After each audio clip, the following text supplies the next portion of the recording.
दो तीन सवाल और करूंगा जो बहुत इंपॉर्टेंट है। अभी तेजस्वी जी से सवाल किया जा रहा था, TV9 के मंच पे आए थे पटना में, और उनसे जब पूछा गया तो उन्होंने कहा मैं अपने बड़े भाई चिराग से कहूँगा शादी कर लें, और कई जगह उन्होंने शायद इस तरह की बात भी की है।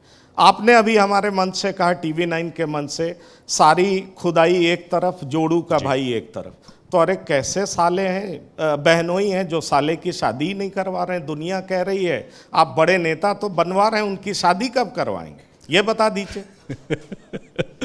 वैसे मुझे लगता है कि शादी ब्याह का मामला किसी का भी अपना पर्सनल मामला, पर्सनल डिसीजन होता है, लेकिन अभी बिहार जीवन में तो नहीं होता है। बिहार में तो नहीं होता है। बिहार में मान के चलते हैं कि 51% उसका डिसीजन होता है, 49% परिवार के लोग तय करते हैं। मगर मुझे लगता है कि अभी चिराग पासवान जी वो जो लक्ष्य लेकर के चल रहे हैं बिहार के लिए, जो लक्ष्य लेकर के चल रहे हैं देश के लिए अपने मंत्रालय के माध्यम से, वो लक्ष्य को अचीव करना, उसको हासिल करना उनके लिए ज़्यादा बड़ा है।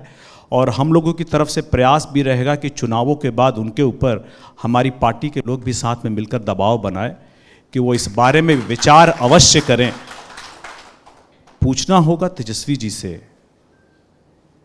कि इन्होंने तो सोच समझ के शादी की, उसके बावजूद भी उन्होंने यही सलाह अपने बड़े भाई साहब को भी दिया होगा, और उनका हश्र तो सभी लोगों ने देखा है। तेज प्रताप यादव की बात कर रहे हैं आपको जो इन्फर करना है करे।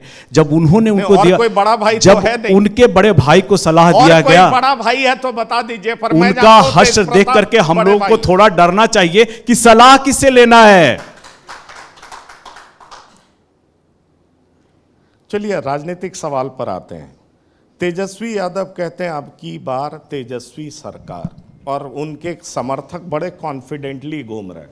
अभी आप भी आधे घंटे 45 मिनट लेट हुए, तो मुझे लगता है उन्हीं की यात्रा थी, और उनके समर्थक सड़क पे दिखाई पड़ रहे हैं। तेजस्वी हमारे मंच पे आए थे, बड़े कॉन्फिडेंट दिख रहे थे।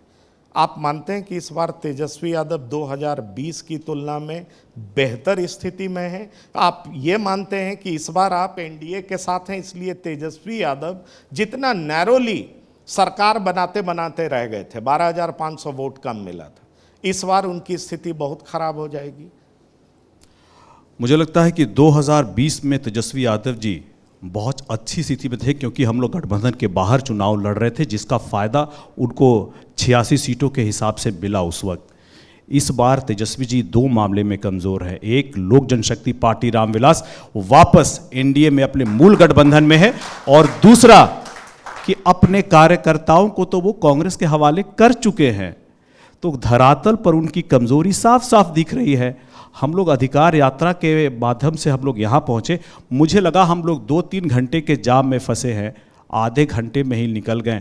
तो उनके कार्यकर्ताओं का उत्साह भी धरातल पर अब देखने को मिल रहा है, इस तरह का कि आप उनकी इतनी बड़ी, जिसको क्लेम करते हैं कि बड़ी अधिकार यात्रा है, वहाँ से अगर हमारा कैवलकेड आधे घंटे में निकल जाता है, तो मुझे लगता है कि तेजस्वी जी को चिंता करने की ज़रूरत है कि इन तीनों काउंट पर वो कमज़ोर हो रहे हैं। और इस बार अगर हम लोग बार बार कह रहे हैं कि राजद 20 से 25 सीटों में सिमट जाएगी, तो इस बात को उनको गंभीरता से लेकर इस पर विचार करने की ज़रूरत है। जीतन राम मांझी कहते हैं 9वीं फेल हैं, गुल्ली डंडा खेलते हैं, उनको सरकार में नहीं आना चाहिए, वो सीएम के लायक नहीं है।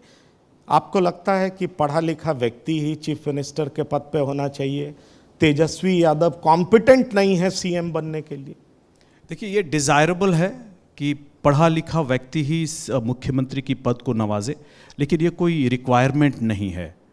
और जीतन राम मांझी जी बहुत ही सम्मानजनक व्यक्ति हैं, उनकी टिप्पणी पे मेरा टिप्पणी करना सही नहीं होगा। सम्मानजनक व्यक्तियों के लिए सम्मानजनक शब्दों का ही चयन हो तो बेहतर रहे, इसलिए उनकी इस बात पर ज़्यादा और हम लोग बात नहीं करेंगे, ज़्यादा टिप्पणी नहीं करेंगे।